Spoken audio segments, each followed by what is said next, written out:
Hello, fellow peasants. Today I'll be reviewing 1985's To Live and Die in L.A.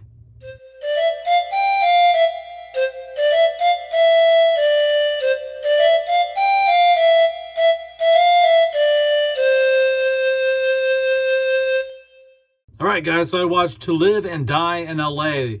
This came out in 1985, directed by one of my favorites, William Friedkin, starring Willem Dafoe and William Petersen. What's it about? William Petersen is a federal agent who is trying to bust counterfeit artist Willem Dafoe. They've been on his trail for a while. They haven't been able to get him. And early on in the film, William Petersen's partner dies at the hands of the counterfeit artist played by Willem Dafoe. And so he's out for revenge. The whole movie after that point is William Petersen's character trying to kill Willem Dafoe's character. He is after him. He wants to kick his ass, and he says, I'm going to get him, and I don't give a shit how I do it. And he for sure doesn't give a shit how to do it, because as the movie progresses, he just becomes more unhinged. He's not following protocol, and he's willing to do whatever it takes to kill the bad guy. And so what do I like, what do I not like about To Live and Die in L.A.? First off, what I like about the film is the style of it. I do like the 80s style. There is a few negatives here in terms of style as well. But for the most part, just the way the editing is, it's gritty. The editing here is nice. The font, whether it be the opening title card or it's the timestamps and the dates of things. I really enjoyed watching this. It's like the cinematography is great.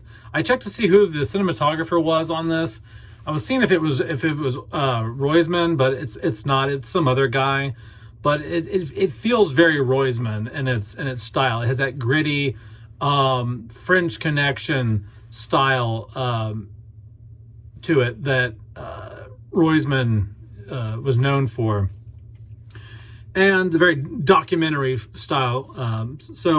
But also I really enjoy. I'm a big fan of Michael Mann films, and I really like the Miami Vice series, and so I like that this film really feels like a really good mesh between William Friedkin, Roisman's cinematography, and like Michael Mann style. Like it's a very interesting, because Michael Mann's directing style doesn't feel documentary. It's very slick. It's very sleek. So it was nice to have like a Michael Mann type film, but with that rough, gritty style that William Friedkin brings and Roisman brings. Even though Roisman is not the DP on this film, but it really does feel like it is. But anyway, yeah, I just love the blend of like the sleek Miami Vice style mixed with the grittiness. The performances here are great. Willem Dafoe is a very good bad guy in this. You really want them to get him. He just seems like such a slick little fucker. You know, he just seems very sly, smart ass, very confident. And you just really want them to nail him. William Petersen also gives a great performance in this. I like watching him. I've seen him. I think my favorite thing of William Petersen is probably Manhunter. I know he was in CSI New York. Was it or was it just regular CSI? I don't know. Back in the day, he played Grissom in CSI. But my favorite thing for sure is Manhunter, which is a Michael Mann film. And it is the prequel to Silence of the Lambs. If you've never watched Manhunter, go check it out. It's the prequel to Silence of the Lambs. It is the real first version of Red Dragon. Anyway, what else do I like about the film? The action scenes. There's some great action scenes. There's some great tension here when they're playing, like when they're undercover. You don't want them to get busted. The tension really ratchets up, and I'm not going to spoil anything for anyone who hasn't seen the film. But there's a scene within the last half hour of the film where something goes very badly, very wrong, and it leads to a car chase through. There's a there's a little river duct thing that's famous in LA, and there's a car chase down through that thing.